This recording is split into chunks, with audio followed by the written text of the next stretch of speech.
வணக்கம். மலேசியாவிலிருந்து தமிழ் எழுத்தாளர், பத்திரிகையாளர் ஐயா பே. ராஜேந்திரன் அவர்கள் நாளை அறிமுக விழாவுக்காக தனது புத்தகத்தை அறிமுகப்படுத்துறதுக்காக இங்கே சேலத்துக்கு வந்திருக்கார்.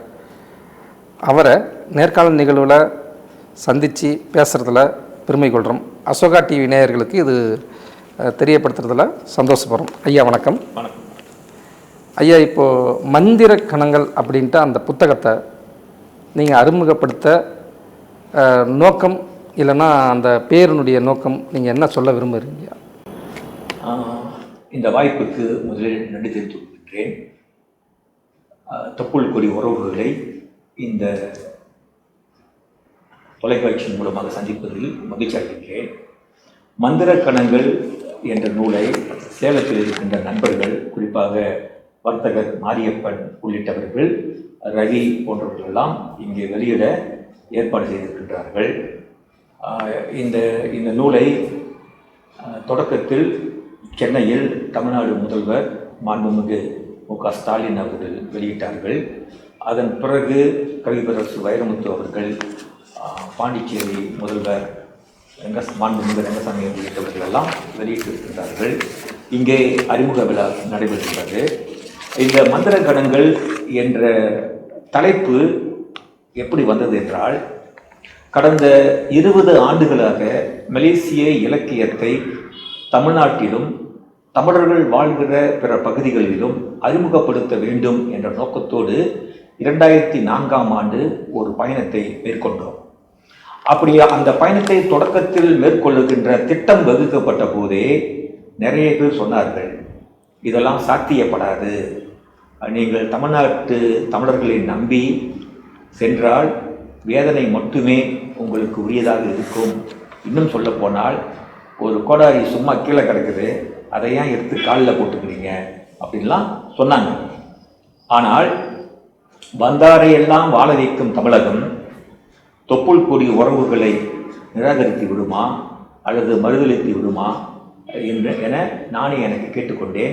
என்னுடைய ஒற்றை நோக்கம் என்னவென்றால், மலேசியாவில் வாழும் தமிழர்கள் தமிழ்நாட்டு அறிஞர்களை, எழுத்தாளர்களை, கலைஞர்களை வரவேற்பதை தங்களுடைய வாழ்க்கையின் ஒரு முக்கிய செயல்பாடாக கருதி வரவேற்கின்றார்கள்.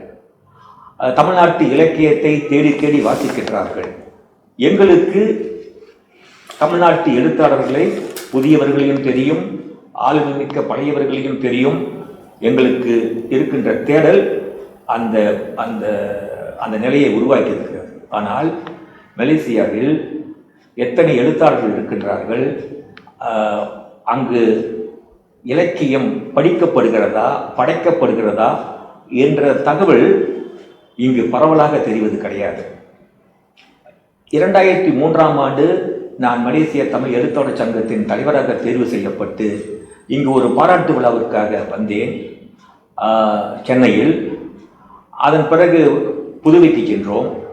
அங்கு ஒருவர் என்னிடம் கேட்டார்,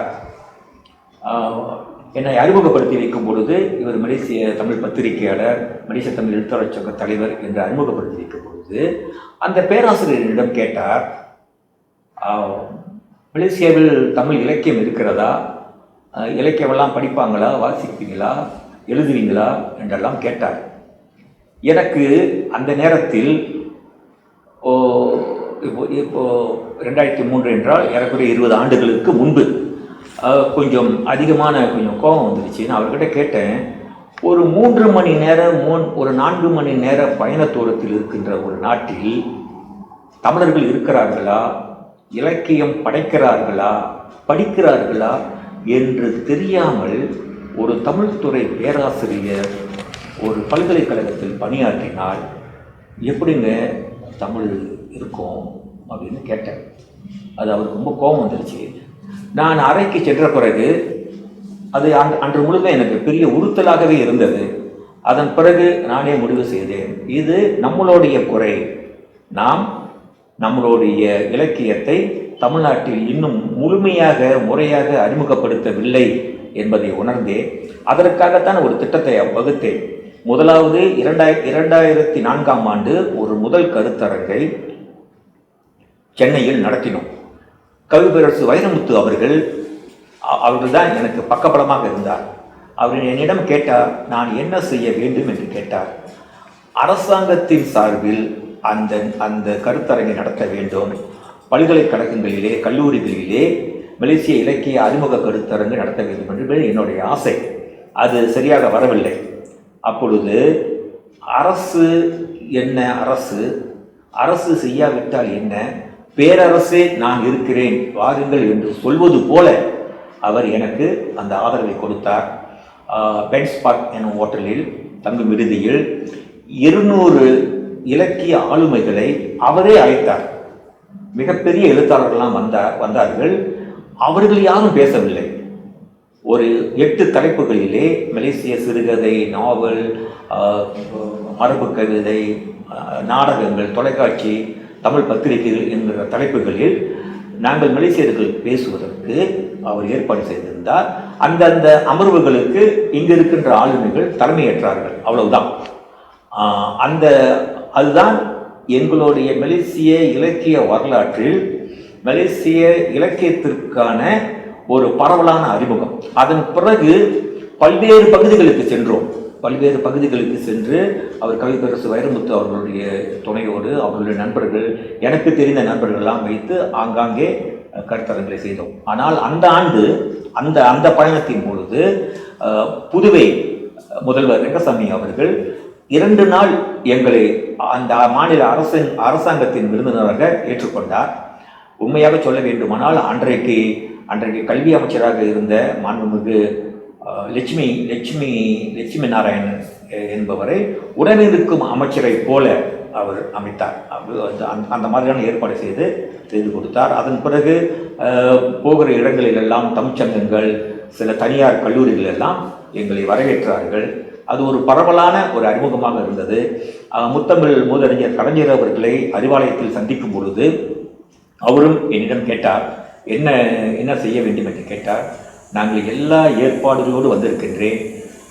அது கவிப்பேரரசு வைரமுத்து அவர்களை எல்லா ஏற்பாடையும் செய்திருக்கின்றார். நாங்கள் எந்த நோக்கத்திற்காக இங்கு வந்தோம் அதனை இந்த குக்கிராமத்தில் இருக்கின்ற தமிழர்களுக்கு கூட தெரிய வேண்டும் என்று நான் அவரிடம் கேட்டுக்கொண்டேன். இன்றைக்கு இத்தனை ஆண்டுகளுக்கு பிறகு அதே நோக்கத்தோடு என்னை இந்த நிலையத்திற்கு வரவேற்றிருப்பதற்காக நான் மகிழ்ச்சி அடைகிறேன். அப்போது கலைஞர் அவர்கள் சொன்ன பொழுது உடனடியாக சன் தொலைக்காட்சியின் செய்தி ஆசிரியராக இருந்த திரு மாலன் அவர்களை அழைத்து சொன்னார், இதை கொஞ்சம் முக்கியத்துவம் கொடுங்கள் என்று சொன்னார். 1 மணி நேரத்திற்கு ஒரு முறை நாங்கள் போகின்ற எல்லா இடங்களிலும் அந்தந்த ஊர்களிலே அங்கங்கு இருக்கின்ற நிருபர்களை அழைத்து அந்த தொடர்ந்து 24 மணி நேரமும் செய்திகளில் வெளிவந்தது. அது எங்களுக்கான மிகப்பெரிய அறிமுகமாக இருந்தது. அப்படி போகின்ற இடங்களிலெல்லாம் இப்பொழுதுதான் முதல் முறையாக வருகின்றோம். எந்த வாய்ப்பும் கிடைக்காது, எங்களுக்கு பெரிய ஏமாற்றமாகத்தான் இருக்கும் என்ற நம்பிக்கையோடு வந்த எங்களுக்கு தமிழக மக்கள், தமிழ்ச்சங்கங்கள், கல்லூரிகள், பல்கலைக்கழகங்கள் எல்லாம் கொடுத்த வரவேற்பு என்பது மிகப்பெரிய அதிசயமாக, உலக அதிசயமாக எங்களுக்கு தெரிந்தது. அப்பொழுது கூட வந்தவர்கள் அடிக்கடி சொன்ன விஷயம் என்னவென்றால், இதுனா மந்திரமா மாயமா என்று மட்டும்தான் சொன்னார்கள். அதிலே என்னுடைய அப்பொழுது சங்கத்தின் துணைத் தலைவராக இருந்த எங்கள் நாட்டின் தலை சிறந்த எழுத்தாளர், நாங்கள் மலேசியா மூவா என்று சொல்லக்கூடிய நிலையில் இருந்த பேராசிரியர் முனைவர் ரே கார்த்திகேசு அவர்கள், இலக்கிய செம்மல் ரே கார்த்திகேசு அவர்கள் ஒவ்வொரு முறையும் இப்படி கிள்ளி பார்த்து சொல்லுவார், தலைவரை இதுனா மந்திர கணங்களாகவே இருக்க என்று சொல்லுவார். அந்த வார்த்தை இந்த நூல் அச்சேறுவதற்கு திட்டமிட்ட காலத்தில் இருந்து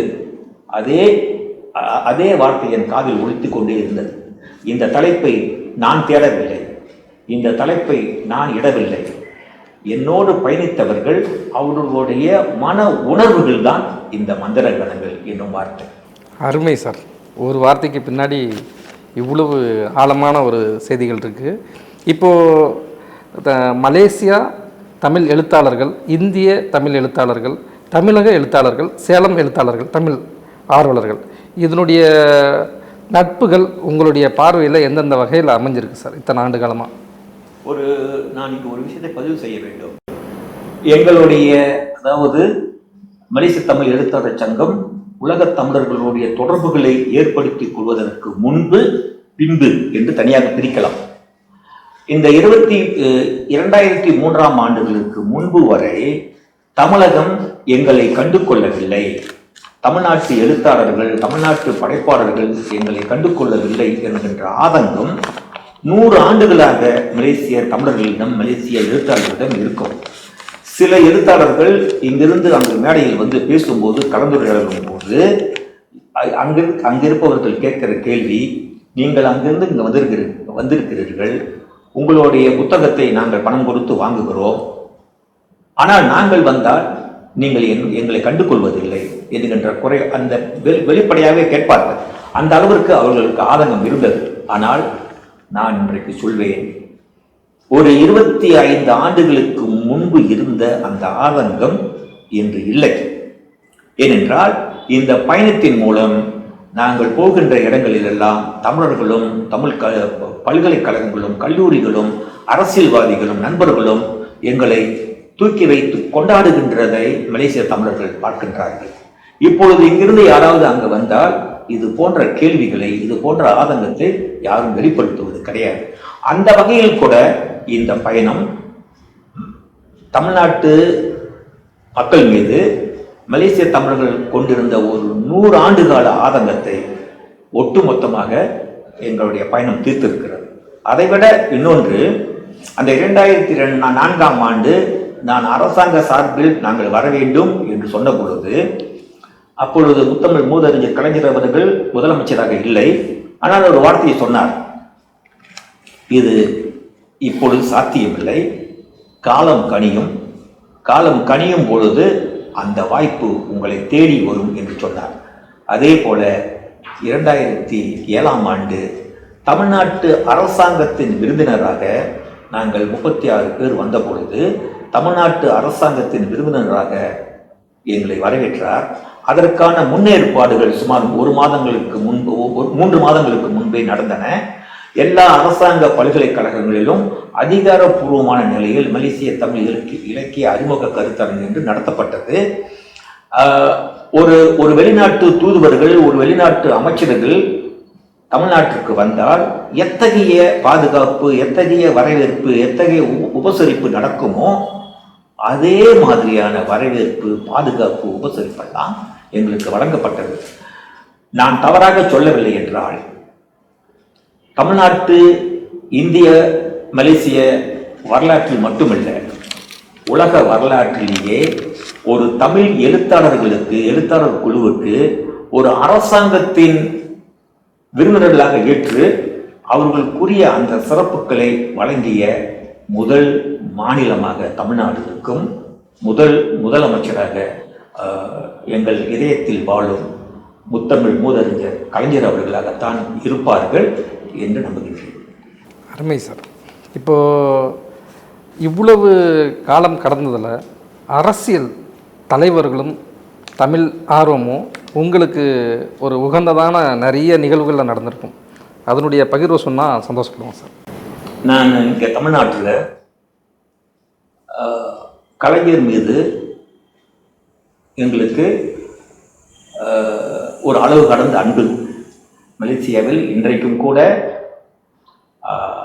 கலைஞர் என்றவுடன் அவரை ஒரு ஒரு ஆசானாக பார்க்கின்ற தமிழர்கள் எண்ணற்றவர்கள் இருக்கின்றார்கள்.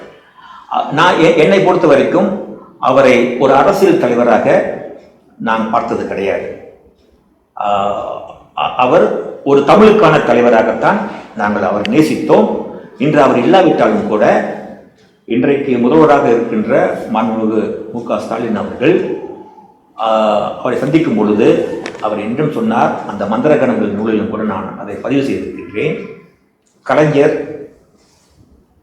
தலைவர் கலைஞர் அவர்கள் எந்த அளவிற்கு உங்கள் மீது அன்பு வைத்திருக்கின்றாரோ அதே மாதிரியான அன்பு எனக்கும் உண்டு. அறிவாலய கதவும் என் இதய கதவும் என்றென்றும் உங்களுக்கு திறந்திருக்கும் என்று எங்களை வரவேற்கும் பொழுது சொன்னார். அந்த நிலைப்பாட்டில் அவரும் எங்களுக்கு ஆதரவாக இருக்கின்றார். எங்களுக்கென்றால் இந்த மலேசிய தமிழர்களுக்கு மட்டுமல்ல, உலகம் முழுவதும் வாழுகின்ற தமிழர்களுக்கும் அவர் ஆதரவாக இருக்கின்றார் என்பதற்கு ஒரே ஒரு காரணம் சொல்ல முடியும். அவர் முதலமைச்சராக வந்த பிறகு வெளிநாட்டில் வாழுகின்ற தமிழர்கள் மீது அவர் கொண்டிருக்கின்ற அக்கறையை அந்த வெளிநாட்டு தமிழர்களுக்காக அமைக்கப்பட்ட நலத்துறை அமைச்சு ஒரு உதாரணமாக இருக்கின்றனர். ஒவ்வொரு ஜனவரி மாதம் 10ஆம் தேதியும் அவர் வெளிநாட்டு தமிழர்களுக்கான மாநாட்டை நடத்தி உங்களுக்காக நான் இருக்கிறேன் என்கின்ற ஒரு நம்பிக்கையை விதைக்கக்கூடிய நிலையில் அவர் இருக்கின்றார். பொதுவாகவே உலகம் முழுவதும் வாழ்கின்ற தமிழர்களுக்கு ஒரு எதிர்பார்ப்பு இருக்கின்றார். தமிழ்நாட்டில் முதலமைச்சராக பொறுப்பேற்பவர்கள் இந்த நாட்டுக்கு, இந்த மண்ணுக்கு மட்டும் தலைவர் அல்ல, முதலமைச்சராக இல்லை, உலகம் முழுவதும் வாழ்கின்ற தமிழர்களுக்கும் அவர் தலைவராகவும் முதலமைச்சராகவும் இருக்க வேண்டும் என்பதுதான் எதிர்பார்ப்பு. அந்த எதிர்பார்ப்பு நியாயம் இருக்கின்றது. இதனை கலைஞர் அவர்கள் செய்தார்கள். அதற்கு பிறகு வந்த முதலமைச்சர் மு.க. ஸ்டாலின் அவர்கள் இன்னும் தெளிவாக நாங்கள் இருக்கின்றோம் உங்களுக்காக என்பதை பறைச்சாற்றுகின்ற வகையில் மாநாடுகளை நடத்தி இது போன்ற நிகழ்ச்சிகளாம் ஏற்பாடு செய்கின்றார். எங்களுக்கு அவர்களோடு மட்டும் தொடர்பு கிடையாது. இப்பொழுது மதிமுக பொதுச்செயலாளர் அவர்கள் ஐயா வைகோ அவர்கள் எங்கள் மீது அவர் கொண்டிருக்கின்ற அன்புக்கு அளவு கிடையாது. நாங்கள் ஒரு முறை இங்கே வந்த பொழுது நானே என்னை கேட்டுக்கொண்டேன், நான் மலேசிய தமிழ் எழுத்தாளர் சங்கத்தின் தலைவரா அல்லது மதிமுகவின் இலக்கிய அணி செயலாளரா என என்னை நானே கேட்டுக்கொள்கின்ற வகையில் போகின்ற மாவட்டங்களெல்லாம் எனக்கு அந்தந்த மாவட்ட செயலாளர்கள் பேர் எனக்கு தெரியும். திருச்சியா எல்லாருக்கும் தெரியும். அந்த அளவுக்கு இருவர் நெருக்கமாக இருந்து எனக்கு ஆதரவு கொடுத்தார்கள். நான் முதல் பயணத்தில் வந்த பொழுது ஜி.கே. வாசன் அவர்கள் அமைச்சராக இருந்தார்கள். அவர்தான் எங்களை வரவேற்றார்கள். எல்லா கூடுமான வரைக்கும் நாங்கள் போய் அவர்களை சந்திக்க விரும்பினால் அவர்கள் எங்களை மற்ற பணிகளெல்லாம் ஒதுக்கி வைத்து கூட சந்தித்த வரலாறு உண்டு. அதற்கெல்லாம் காரணம் என் மீது அவர்கள் வைத்திருக்கின்ற மரியாதை, அன்பு என்பது ஒரு புறம் இருக்க, மலேசிய தமிழர்கள் மீது, தொப்புள் கொடி உறவுகளின் மீது அவர்கள் வைத்திருக்கின்ற ஈடுபாடும் அன்பும் தான் காரணம் என்பதில் நான் மகிழ்கிறேன். திருமாவளவன் சார்லாம் அவங்கள வாழ்த்து செய்தியில் குறிப்பிட்டிருக்கார். அவருடைய தொடர்பு தமிழில் அவர் திருமாவளவன் அவர்கள் திருச்சியில் நடைபெற்ற ஒரு கருத்தரங்கில் இதே போல குழு பயணம் வரும்பொழுது, அது ரொம்ப நாளுக்கு முன்னால், இப்போ அண்மையில் நடந்த அந்த கருத்தரங்கிற்கு அவர் வந்தார். அவர் வரும்பொழுது நான் பேசும்பொழுது பேசி முடித்துவிட்ட பிறகு அவர் எனக்கு தொலைபேசியில் அழைத்து பேசினார். இவ்வளோ நாள் எங்கே இருந்தீங்க, நம்மளை ஏன் பார்க்கல என்ன சொன்னார். நான் சொன்னேன், பார்க்குறதுக்கு முயற்சி செஞ்சேங்க, முடியல அப்படின்னு சொன்னேன். அதன் பிறகு தொலைபேசியில் ஏறக்குறைய 1 மணி நேரம் பேசினார். அவருடைய தொகுதிக்கு, நாங்கள் சிதம்பரம் தொகுதிக்கு போகும்பொழுது அவர் சொன்னார், நான் சொன்னேன், நான் சிதம்பரம் தொகுதி நான் உரையாற்றும் போது சொன்னேன், சிதம்பர தொகுதிக்கு நாங்கள் இந்த கருத்தரங்கு முடித்தவுடன் சிதம்பர தொகுதிக்கு போக வேண்டும் என்பதுதான் எங்கள் பயண திட்டம். ஆனால் அந்த சிதம்பர நாடாளுமன்ற உறுப்பினரே இந்த நிகழ்ச்சிக்கு வந்து என் தொகுதிக்கு வாருங்கள் என்று அழைப்பது போல் வந்திருக்கிறார் என்று நான் சொன்னேன். அப்போது அவர் பேசும்போது சொன்னார், இது அப்படி நான் அப்படி எடுத்துக்கொள்ளவில்லை, சிதம்பர நாடாளுமன்ற உறுப்பினர் திருமாவளவன் அவர்களே எங்களை உங்கள் தொகுதிக்கு அழைத்து செல்லுங்கள் என எனக்கு கட்டளையிட்டது போல நான் உணர்கிறேன். ஆனால் தவிர்க்க முடியாத காரணத்தினால் நான் சென்னைக்கு போக வேண்டும், தோழர்கள் இருந்து கவனித்துக் கொள்வார்கள் என்று சொன்னார். அதன் பிறகு ஒவ்வொரு 10 நிமிடங்களுக்கும் அந்த தொகுதியிலிருந்து பல்வேறு மாவட்ட செயலாளர்கள் அவர்களையும் கூப்பிட்டு எங்கு செல்ல வேண்டும், எப்படி செல்ல வேண்டும் என்று கேட்டார்கள். சொன்னோம். அந்த 2 நாளும் அவர்களுடைய செல்ல பிள்ளைகளாக நாங்கள் 36 பேர் இருந்தோம். நன்றாக கவனித்துக் கொண்டார். எனக்கு அவரை ஒரு அரசியல் தலைவராக மட்டும் என்னால் பார்க்க முடியவில்லை. ஒரு அறிவார்ந்த நிலையில் அவருடைய உரைகள் ஒரு அறிவார்ந்த நிலையில் இருப்பதை பார்த்து நான் பிரமித்து இருக்கின்றேன். பினாங்கிற்கு வந்தார். அந்த நிகழ்ச்சிக்கு செல்லும் திட்டம் எனக்கு கிடையாது. ஆனால் அவருடைய உரையை கேட்பதற்காக 400 கிலோமீட்டர் அவருடன் பயணம் செய்தேன். அவருடைய உரை என்பது ஒரு தலைப்பை எடுத்துக்கொண்டால் அந்த தலைப்புக்குள் அறிவியல் குறித்தும் அல்லது அந்த தொன்மத்தை குறித்தும் தமிழனுடைய பண்பாடு குறித்தும் தமிழனுடைய அடையாளம் குறித்தும் அவர் பேசுகின்ற பேச்சு இருக்கிறதே ஆதாரத்துடன் அது நான் பிரமித்தது உண்டு. இன்னும் பிரமிப்பில் இருக்கின்றேன். அடுத்த முறை அவரை பார்க்கும் போதும் அவரோட உரையை கேட்கும் போதும் கூட அந்த பிரமிப்பு இன்னும் அதிகமாகத்தான் ஆகின்றது. கண்டிப்பாக சார். அவர் குறிப்பிடத்தக்க தமிழ் ஆர்வலரில் அடியாளத்தில் சென்று உரையாட்டத்தில் வல்லவர் ஆதாரத்தோட. அது எனக்கு ஒரு விஷயம் என்னன்னாங்க, அவர் ரெண்டு வழியை நான் பார்த்துருக்கேன். ஒன்று, தமிழர்களுடைய அடையாளம் என்பது என்ன? நான் உடுத்திக் கொள்கின்ற உடையா, நான் உண்ணுகின்ற உணவா? அதுவல்ல, தமிழின் சிந்தனை தான் தமிழனுடைய அடையாளம் என்று சொன்னார். பிறப்புக்கும் என்ற வள்ளுவனின் அந்த குரல் கூட அவனுடைய சிந்தனை ஆற்றலின் வெளிப்பாடு, அந்த தொன்மத்தின் வெளிப்பாடு. யாதும் ஊரே யாவரும் கேளு என்று சொன்னால் அது மண் சார்ந்ததோ உறவு சார்ந்ததோ கிடையாது. தமிழன் உலகத்தை ஒரு எந்த விதத்தில் பார்த்திருக்கின்றான், அவன் சிந்தனை எந்த அளவுக்கு இருந்தது, 3000 ஆண்டுகளுக்கு முன்பே ஒரு தமிழனின் சிந்தனை எப்படி பறந்துபட்டு இருக்கின்றது என்பதுதான் தமிழனின் அடையாளம் என்று சொன்னார். இதுவெல்லாம் ரொம்ப பெருமைப்பான விடயங்கள். விளிம்பு நிலை மக்கள் என்று சொன்னார். விளிம்பு நிலை மக்கள் என்றால் என்ன என்பது பற்றி 1 மணி நேரம் பேசினார். அதெல்லாம் உச்சகட்ட பிரமிப்பு தான். இது தமிழ் அரசியல் தலைவர்களில் அவருடைய ஆர்வத்தை நீங்கள் பக்கத்திலே இருந்து பார்த்தது. தமிழ் அழிப்பு முறைகளில் நீங்கள் கடந்து வந்திருப்பீங்க சார். இத்தனை ஆண்டு காலமாக நீங்கள் பயணித்ததில் உங்களுடைய பார்வையில் கிமு கிபி அப்படிங்கிற ஒரு வரையறையிலேருந்து பொது ஆண்டு அப்படின்ட்டு நம்ம நிர்ணயிச்சுக்கிட்டு இன்றைக்கி இருக்கிற இளம் தலைமுறைகள் பொது ஆண்டு அப்படின்ட்டு குறிப்பிடுறோம். கிமு கிபி அப்படிங்கிறதே இப்போ நடைமுறையில் இல்லை. வரலாற்று புத்தகத்துலேயும் நடந்து முடிஞ்ச தகவலை தெரிஞ்சுக்கிறதுக்கு மட்டும்தான் இருக்குது. இனி வரப்போகிறதுல பொது ஆண்டுன்னு நிர்ணயிச்சிட்டோம். இந்த தமிழ் மூத்த தமிழ் அப்படிங்கிறதுல எதை குறிப்பிட்டு நீங்கள் சொல்ல நினைக்கிறீங்க? இந்த அழிக்கிறது சம்மந்தமாக நிறைய இடத்துல இலங்கையில் ஓலைச்சுவடிகள் அழித்தது, வேறு மாகாணத்தில் இதெல்லாம் பண்ணது, உங்களுடைய பார்வையில் தகவல்களை நீங்கள் கூறினா சந்தோஷம் சார். நாம் வரலாற்றை பாதுகாத்து வைப்பதிலும் வரலாற்றை ஆவணப்படுத்துவதிலும் நாம் மிக பலவீனமானவர்களாக இருக்கின்றோம். மிக பலவீனம். உலகத்தில் தமிழனும் மிகச் சிறப்பு வாய்ந்தவன் என்று நாம் சொல்லிக் கொள்கின்றோம். அது உண்மைதான். ஆனால் அதற்கான ஆதாரத்தை நிறுவி இருக்கிறோமா என்று பார்த்தால் அது ரொம்ப இல்லை என்று சொல்ல முடியாது, குறைவு. நான் நேற்று கூட யோசித்தேன், ஒருவேளை சங்ககால புலவர்களும் சங்ககால படைப்பாளர்களும் அவர்களுடைய அந்த சங்க பாடல்கள் அல்லது இந்த இலக்கிய வடிவங்கள் எல்லாம் இல்லாமல் போயிருந்தால் நம்மளுடைய பெருமைகளை நாம் எதை வைத்து சொல்லுவோம்?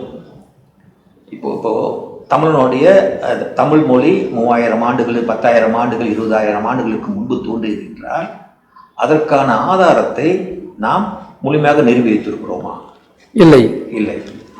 ஆனால் நம்மளுடைய தமிழ் இனத்தின் பேர் என்னவென்றால், நம்மளுடைய புலவர்கள் மிக அறிவாளிகளாக இருந்திருக்கின்றார்கள். அவர்கள் சங்க இலக்கியங்களை படைத்திருக்கின்றார்கள். அந்த படைப்புகள் மூலமாக நாம் தொன்மமானவர்கள், நம்முடைய மொழி தொன்மமான மொழி என்பது இப்போது நிரூபிக்கப்பட்டு வந்து கொண்டிருக்கிறது. இந்த ஓலைச்சுவடி அளிக்கப்பட்டது குறித்து எனக்கு அதை பற்றி எனக்கு நிறைய புரிதல் கிடையாது, தகவல் தெரியாது. ஆனால் இலங்கையில் இருக்கின்ற அந்த நூலகம் அளிக்கப்பட்டது ஒரு ஒட்டுமொத்த இனத்தையே அழித்ததற்கு ஈடானது. ஒரு ஒரு ஒரு இனத்தை அழிக்க வேண்டுமானால் முதலில் அவன் சார்ந்த மொழியை அழித்து விடுங்கள், அவன் சார்ந்த வரலாற்றை அழித்து விடுங்கள் என்பதுதான் ஒரு ஒரு போக்காக இருக்கும். அங்கு இலங்கையில் நடந்த அந்த போரில் தமிழர்கள் அழிக்கப்பட்டார்கள் என்பது ஒரு புறம் இருக்க, தமிழனுடைய வரலாற்றை அழிக்க வேண்டும் என்று நோக்கத்தோடு தான் அந்த நூலகத்திலே அந்த நூல்கள் எரிக்கப்பட்டன. இது யாழ்ப்பாண நூலகம் என்பது தமிழர்களின் தகவல் களஞ்சியம், தமிழர்களின் அடையாள முகவரி. அது அளிக்கப்பட்டது ஒரு வேதனையான விஷயம்தான், கவலைக்கிடமான விஷயம்தான். மலேசியாவில் தமிழர்கள் அவங்க குடி போன அந்த ஆண்டுகள் ஏதாச்சும் அங்கே வரைகிற வரலாற்று ஆதாரங்கள் அங்கே சேகரித்து வச்சுருக்காங்களா சார்? இல்லைங்க, அது நீங்கள் மொரிஷியஸ் ஒப்பிடும் பொழுது மலேசிய தமிழர்கள் பலவீனமானவர்கள் தான். மொரிஷியஸில் தமிழர்கள் தங்களுடைய தாய்மொழியை இழந்து விட்டார்கள் என்பது உலகம் முழுவதும் இருக்கிற தமிழர்களுக்கு, மலேசியா உள்ளிட்ட தமிழர்களுக்கு அது ஒரு வருத்தமான விஷயமாகத்தான் இருக்கின்றது. பொதுவாக சொல்வார்கள், தென்னாப்பிரிக்காவிலும் மொரிஷியஸிலும் ரீயூனியன்லையும் தமிழ் அழிந்தது போல நம்ம பகுதியிலும் அழிய வேண்டாம் என்றுதான் மேற்கோள் காட்டுவார்கள். ஆனால் அவர்கள் இப்பொழுது நாங்கள் மலேசியாவில் முதல் கப்பல் என்றைக்கு வந்தது என்று வேண்டுமானால் அந்த வரலாற்று ஆவணங்களை எடுத்துக்கொள்ளலாம். ஆனால் முதல் தமிழன் எங்கு வந்தான், எப்படி வந்தான், அதாவது ராஜராஜ சோழன் காலத்து நான் சொல்லவில்லை, இந்த ஒப்பந்த கூலிகளாக வந்த அந்த வரலாற்றை சொல்கின்றேன். அதாவது தென்னிந்தியாவிலிருந்து மொரிஷியஸ், தென்னாப்பிரிக்கா போன்ற நாடுகளுக்கு 200 ஆண்டுகளுக்கு முன்பு போன அந்த பட்டியலை மட்டும் சொல்கின்றேன். நீங்கள் மொரிஷியஸுக்கு சென்றால் மகாத்மா காந்தி கல்வியியல் மையத்தில், ஆய்வு மையத்தில் அவர்கள் ஒரு பகுதியை வைத்திருக்கின்றார்கள். இந்தியாவிலிருந்து புறப்பட்ட முதல் கப்பல் எந்த தேதியில் புறப்பட்டது, அங்கு போய் எந்த தேதியில் இறங்கியது, அங்கிருந்து வந்தவர்களுடைய பெயர் பட்டியல், அவர்கள் எந்த ஊரிலிருந்து வந்தார்கள், எங்கு வேலைக்கு சென்றார்கள் என்ற விவரங்கள் எல்லாம் இருக்கின்றது. அதில் இன்னும் குறிப்பிட்டு சொல்ல வேண்டுமானால் 200 ஆண்டுகளுக்கு முன்பே அவர்களுடைய புகைப்படத்தை எடுத்து அதில் ஒட்டி வைத்திருக்கிறார்கள். எங்களுக்கு மலேசியாவில் அதாவது என்னுடைய தந்தை வந்திருந்தால் அந்த தொடர்பு இருக்கும், என்னுடைய தாத்தா வந்திருந்தால் தொடர்பு இல்லை. எனக்கு இப்பொழுது 69 வயது, என்னுடைய தந்தை அவர் இறக்கும்போது 70 வயது, இப்பொழுது ஏறக்குரிய 28 ஆண்டுகள் ஆகின்றன. அவர் மலேசியாவில் பிறந்தவர். அவருக்கு அவருடைய தந்தை பிறந்த ஊர் எது என்று தெரியாது. ஏனென்றால் என் தந்தை சின்ன வயதிலேயே அவருடைய தந்தை இறந்திருக்கின்றார். ஆக இந்த நிலையில் பூர்வீகம் மண் எது என்று தெரியாமல் பலர் இருக்கின்றார்கள். பூர்வீக தொடர்பு இல்லாமல் பலர் ஒரு சிலருக்கு தெரியும், இங்கதான் ஊருன்னு தெரியும், ஆனால் அந்த தொடர்புகள் இல்லை. ஆனால் மொரிஷியஸில் அப்படி இல்லை. இன்னொரு விஷயம், எங்களுக்கு வெளிநாட்டு தமிழர்களுக்காக இந்திய அரசாங்கம் OCI என்கின்ற ஒரு அனுமதி இருக்கின்றது, அது விசா முறை இருக்கின்றது. அது எங்களுக்கு 2வது குடியுரிமை போல வாக்களிக்கவும் தேர்தலில் போட்டியிடுவதற்கும் எங்களுக்கு உரிமை கிடையாது. ஆனால் வங்கியில் கணக்கு திறப்பதற்கோ, பிள்ளைகளை படிக்க வைப்பதற்கோ, வங்கியில் நிலம் வாங்குவதற்கு, வீடு வாங்குவதற்கெல்லாம் எங்களுக்கு அனுமதி இருக்கின்றது. அந்த வாய்ப்பை நாங்கள் பெற வேண்டுமென்றால் அது விசாவும் கிடையாது, எந்த நேரத்துக்கும் வரலாம், எத்தனை முறையும் போகலாம். அந்த வாய்ப்பை, அந்த அனுமதியை நாங்கள் பெற வேண்டுமானால் எங்களுடைய பூர்வீகம் எது என்பதை நாங்கள் தெரிவிக்க வேண்டும். அந்த பூர்வீகம் எது என்று தெரியாத காரணத்தினால் அந்த வாய்ப்பை இழக்கின்ற மலேசிய தமிழர்கள் அதிகம். ஆனால் மொரிஷியஸில் அவர்கள் விரும்பினால் அந்த வாய்ப்பை பெற்றுக்கொள்ளலாம், அந்த அனுமதியை பெற்றுக்கொள்ளலாம். ஆக சில விடயங்களில் நாங்கள் மற்றவர்கள் மொரிசியஸை போல இல்லாமல் நாங்கள் தமிழர்களாக வாழ்கின்றோம், தமிழ் அடையாளத்தை காக்கின்றோம். அங்கு 537 தமிழ் பள்ளிகள் இருக்கின்றன. அது முழுக்க முழுக்க அரசாங்கத்தால் நடத்தப்படுகின்ற பள்ளிகள். அங்கே ஏறக்குறைய 1 லட்சம் மாணவர்கள் பயில்கின்றார்கள். இதுவெல்லாம் எங்களுடைய பலம். ஆனால் அந்த வரலாற்றை பாதுகாப்பதிலே பலவீனமாகத்தான் இருக்கிறோம். நீங்கள் பேசுகிறப்போ விடயம் விஷயம் அப்படிங்கிற அந்த உச்சரிப்பிலேயே இலங்கை தமிழ் அப்படிங்கிற ஒரு வார்த்தை விழுதுங்கய்யா. இப்போது தமிழர்கள் தமிழகத்திலிருந்து போனவங்களும் இலங்கை தமிழர்களும் ஒன்றாக இணைஞ்சு தமிழ் எழுத்த இந்த மாதிரி ஒட்டுக்காக இருக்கீங்களா? அது வேறு பிரிவாக ஏதாச்சும் இயங்கிட்டு இருக்கீங்களா? இல்லை, நான் இப்போது இது திட்டமிட்டு சொல்கிறதில்ல. இப்போ அண்மையில் ஒரு 12 நாட்கள் தமிழ்நாட்டுக்கு இலங்கைக்கு சென்றிருந்தோம். எல்லா பகுதிகளுக்கும் சென்றிருந்தோம். அங்கு பேசுகின்ற தமிழர்களோடு பேசிய காரணத்தினால் அந்த வார்த்தை இயல்பாக வந்து விழுகின்றது. ஆனால் அது அது பயன்படுத்தக்கூடிய வேண்டிய வார்த்தைகள். நாம் சர்வசாதாரணமாக மற்ற கலப்பு வார்த்தைகளை மொழிகளை நாம் அதிகமாக பயன்படுத்துகிறோம். ஆனால் இலங்கையில் அப்படி கிடையாது. சுத்த தமிழில், நல்ல தமிழில் பேசுகிறார்கள். சில சில சில சில வார்த்தைகள் அங்கு நமக்கு புரியாத அளவுக்கு கூட இருக்கின்றன. புரியவில்லை. அவர்கள் விளக்கி சொல்லுகின்ற பொழுதுதான் அதனுடைய அர்த்தம் புரிகிறது. இன்னமும் கூட ரொம்ப ஆழமான தமிழ் வார்த்தைகளைத்தான் அவர்கள் பயன்படுத்துகிறார்கள். அதிலே இந்த விடயங்கள் என்பதெல்லாம் உள்ளடக்கம். நன்று சார். இந்த பாடநூலில் கதைகள் ஏற்றுக்கிட்டதா தகவல்கள் நீங்கள் அந்த புத்தகத்தில் குறிப்பிட்டிருக்கீங்க. அதனுடைய எங்களுடைய சுதந்திரம், நாடு 1957ஆம் ஆண்டு சுதந்திரம் பெற்றதிலிருந்து இன்றைக்கு வரைக்கும் இடையில் சில சில நாவல்கள், சில சிறுகதைகள் இவற்றையெல்லாம் மலேசிய படைப்புகளும் இடம்பெறும். ஆனால் ஏதாவது ஒரு பாடம், ஏதாவது ஒரு நாவல், ஏதாவது ஒரு சிறுகதை, ஏதாவது ஒரு கவிதை தொடர்ந்து தமிழ்நாட்டு இலக்கியங்களை நாங்கள் வாசித்து வந்திருக்கின்றோம்.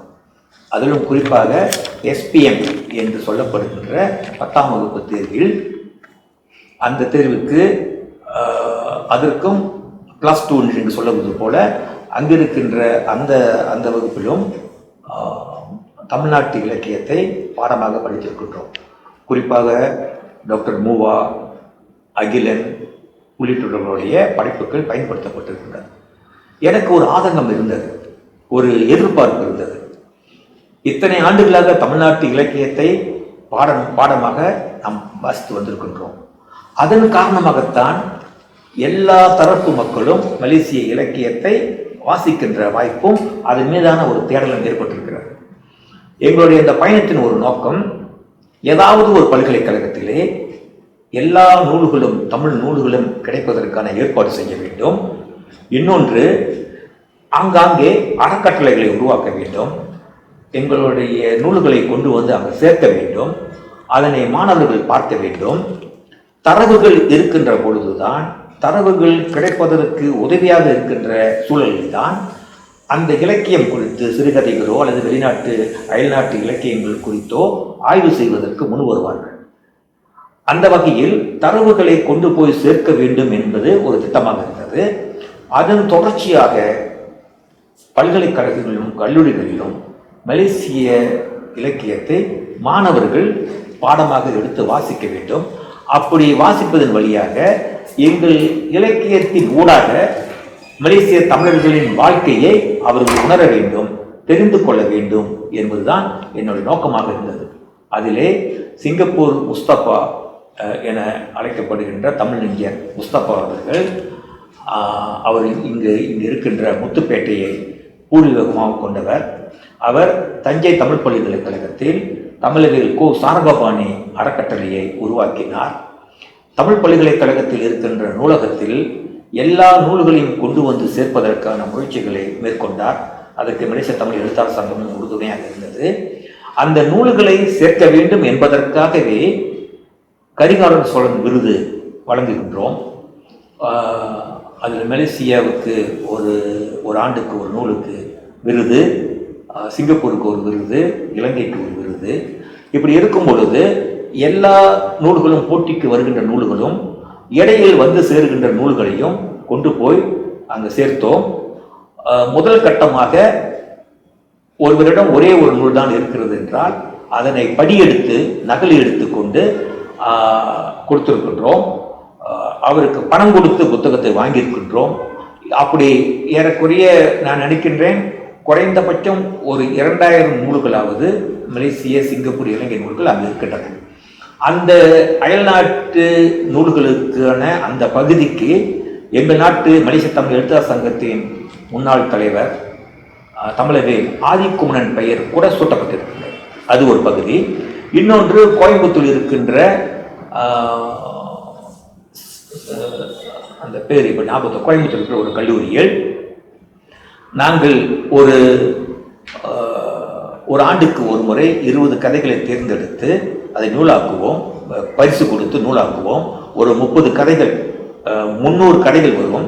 அதிலிருந்து 20 கதைகளை தேர்ந்தெடுத்து அவர்களுக்கு பரிசு கொடுப்போம். அதை நூலாக்குவோம். அப்படி ஒரு 5 ஆண்டுகளில் வெளிவந்த கதைகளை அந்த கல்லூரிக்கு கொடுத்து அவர்களுக்கு உகந்த ஒரு 10 கதைகளை தேர்ந்தெடுத்து கொடுத்தார்கள். அதனை தனியாக நான் ஒரு நூலாக தொகுத்து அவர்களுக்கு கொடுத்திருக்கின்றேன். அதை அவர்கள் பாடத்திட்டமாக ஏற்றுக்கொண்டிருக்கின்றார்கள். அதற்கு அடுத்து விஐடி பல்கலைக்கழகம் இங்கே வேலூரில் இருக்கின்றது. அங்கும் அதே போன்ற ஒரு முயற்சியை முன்னெடுத்து ஒரு புரிந்துணர்வின் அடிப்படையில் அங்கும் பாடத்திட்டமாக வைக்கப்பட்டிருக்கின்றது. இன்னும் பல கல்லூரிகளில் கேட்டுக்கொண்டிருக்கின்றார்கள், பல்கலைக்கழகத்திலும் கேட்டுக்கொண்டிருக்கின்றார்கள். அதற்கான சூழல் சரியாக வாய்க்கவில்லை. வாய்த்தால் இன்னும் அந்த முயற்சியை மேற்கொள்வோம். வாழ்த்துக்கள் சார். இப்போது நீங்கள் இந்த சப்ஜெக்டில் நிறைய விருது ஆளுமைகள் கிட்டேருந்து, விருது ஆளுநர்கள்கிட்ட இருந்து வாங்கியிருப்பீங்க. அதனுடைய சின்ன நினைவலைகளை நீங்கள் பகிர்ந்துக்கிட்டிங்கன்னா நிறைவாக இந்த நிகழ்வை முடிச்சுக்கலாம் சார். விருதுகள் நிறைய கொடுத்துருக்க, அன்பின் அடையாளமாக, அன்பின் வெளிப்பாடாக நிறைய விருதுகள் அது குறிப்பாக தமிழ்நாட்டில் நிறைய விருதுகள் பெற்றிருக்கிறோம். அதிலே நான் குறிப்பிட்டு மகிழ்ச்சி அடைவது என்னவென்றால், என்னுடைய தமிழ் பணியை கருத்தில் கொண்டு பரிசீலித்து எனக்கு வழங்கப்பட்ட தமிழ்த்தாய் விருது, தமிழ்நாடு அரசாங்கம் தமிழ்த்தாய் விருதை மாண்புமிகு முதல்வர் மு.க. ஸ்டாலின் அவர்கள் 2002ஆம் ஆண்டு வழங்கினார்கள். 5 லட்சம் ரூபாயுடன் அந்த விருது வழங்கப்பட்டது. 2000ஆம் ஆண்டு மாண்புமிகு எடப்பாடி பழனிசாமி அவர்கள் முதலமைச்சராக இருந்த பொழுது, அப்பொழுது அந்த விருது எனக்கு இலக்கியத்துறையில் அது 1 லட்சம் ரூபாயுடன் அந்த விருது எனக்கு வழங்கப்பட்டது. அந்த விருது வழங்கப்பட்ட போது தகுதியுரையில் அந்த விருதை விட எனக்கு மிக பெருமையாக இருந்தது அந்த தகுதி உரை. அந்த தகுதி உரையில் நான் ஆற்றிய பணிகளை குறிப்பிட்டு அவர்கள் அந்த விருதை கொடுத்தார்கள். அது என்னுடைய பணிகளுக்கு கிடைத்த, தமிழ் பணிகளுக்கு கிடைத்த விருதாக நான் மகிழ்கின்றேன். எங்கள் நாட்டில் அதைவிட அதுக்கு பிறகு என்னுடைய இந்த மந்திரகணங்கள் நூல் அறிமுக விழா மாமல்லபுரத்தில் நடைபெற்ற பொழுது, அந்த மாமல்லபுரத்தின் தமிழ்ச்சங்கம் எனக்கு மதிமுகவின் துணை பொதுச் செயலாளர் சகோதரர் மலை சத்யா அவர்கள், அந்த அமைப்பின் தலைவர், அவர் அந்த நூல் அறிமுக விழாவின் போது அமைச்சர் அன்பரசன் தலைமையில் பெருந்தமிழன் ராஜராஜன் என்ற விருதை எனக்கு வழங்கினார்கள். அதுபோக நிறைய விருதுகள் எனக்கு வாசுகி கண்ணப்பன் அறக்கட்டளை அவர்களெல்லாம் கொடுத்திருக்கின்றார்கள். அதெல்லாம் ஒரு புறம் இருக்க, மலேசியாவில் நான் 40 ஆண்டுகளாக பத்திரிகையாளனாக இருந்திருக்கின்றேன். அந்த 40 ஆண்டு காலத்தில் முதல் ஒரு 20 ஆண்டுகளில் நான் 6 முறை சிறந்த தமிழ் பத்திரிகையாளர் என்கிற தேசிய விருதை எங்கள் நாட்டு பிரதமரிடமிருந்து பெற்றிருக்கின்றேன். அது ரொக்கமும் வெளிநாட்டு பயணங்களுக்குமான ஒரு அங்கீகாரமாக இருக்கும். அமைச்சு சார்ந்த உள்நாட்டு வாணிபத்துறை அமைச்சு, சுகாதார அமைச்சு, தற்காப்பு அமைச்சு உள்ளிட்ட அது போன்ற அமைச்சர்கள் வழங்குகின்ற விருதுகளை 3 ஆண்டுகள் பெற்றிருக்கின்றேன். இவையெல்லாம் என்னுடைய சேவைகளுக்கு கிடைத்த அங்கீகாரமாக நான் கருதுகின்றேன். பத்திரிகையிலே நான் பத்திரிகையில் பணியாற்றிய அந்த காலகட்டத்தில் ஒரு செய்தி வெளிவருகிறது என்றால் அந்த செய்தி ஏற்படுத்துகின்ற விளைவு மக்களுக்கான தீர்வாக அமைகின்றது. எங்கள் நாட்டில் தேசிய கவிஞர் என்று போற்றப்படுகின்ற ஒஸ்மான் அவாங் அவர்களுக்கு ஒரு விருது கிடைத்தது. அவருக்கு அந்த விருது கிடைப்பதற்கும் தேசிய கவிஞராக அவர் தேர்வு செய்யப்படுவதற்கும் அவர் எழுதிய கவிதை அந்த மீனவர்களுடைய, அந்த நாட்டில் இருக்கின்ற மீனவர்களுடைய பற்றியான ஒரு கவிதை. அந்த கவிதையை எழுதித்தான் அவருக்கு அந்த விருது கிடைத்தது. அந்த விருது கிடைக்கும் போது அவர் உரையாற்றும் போது சொன்னார், நான் எழுதிய கவிதை மீனவர்கள் பற்றியது, எனக்கு விருது கிடைத்திருக்கிறது, பணம் கிடைத்திருக்கிறது, ஆனால் அந்த மீனவர்களுடைய வாழ்க்கைக்கு இன்னும் தீர்வு கிடைக்கவில்லை என்று சொன்னார். நான் அந்த விருது கிடைக்கும் பொழுது நான் மகிழ்ச்சி அடைவேன். ஏனென்றால் நான் எழுதிய கட்டுரைகளினால், நான் எழுதிய செய்திகளினால் அந்த சம்பந்தப்பட்ட அந்த மக்களுக்கு தீர்வு காணப்பட்டிருக்கிறது.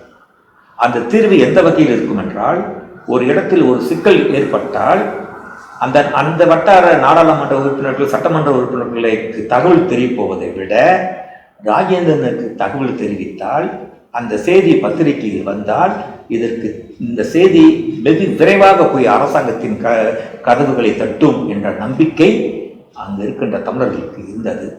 அந்த நம்பிக்கையை பெற்றதுதான் எனக்கு உச்சமான விருதாக நான் கருதுகிறேன். அருமை சார். தமிழ் அப்படிங்கிற அந்த ஒரு வார்த்தைக்கு பின்னாடி மலேசியா தமிழ் அறிஞர், பத்திரிகையாளர், பல விருதுகள் ஆளுமை பெற்ற பே. ராஜேந்திரன் ஐயாவோட இவ்வளோ நேரம் தமிழில் முயற்சி பண்ணி பேசிகிட்டு இருக்கிற எனக்கு வாய்ப்பு கொடுத்த ஐயா ராஜேந்திரனுக்கு நன்றி சொல்லி இந்த நிகழ்வை முழுமைப்படுத்துகிறேன். நன்றிங்க. நன்றிங்க. நாளை நடைபெறுகின்ற இந்த நூலுக்கு, இந்த நூல் அறிமுக விழாவிற்கான ஒரு அறிமுகமாக இந்த நிகழ்ச்சி, இந்த சந்திப்பு அமைந்திருப்பதிலே நான் மகிழ்ச்சி அடைகின்றேன். நன்றி. நன்றி.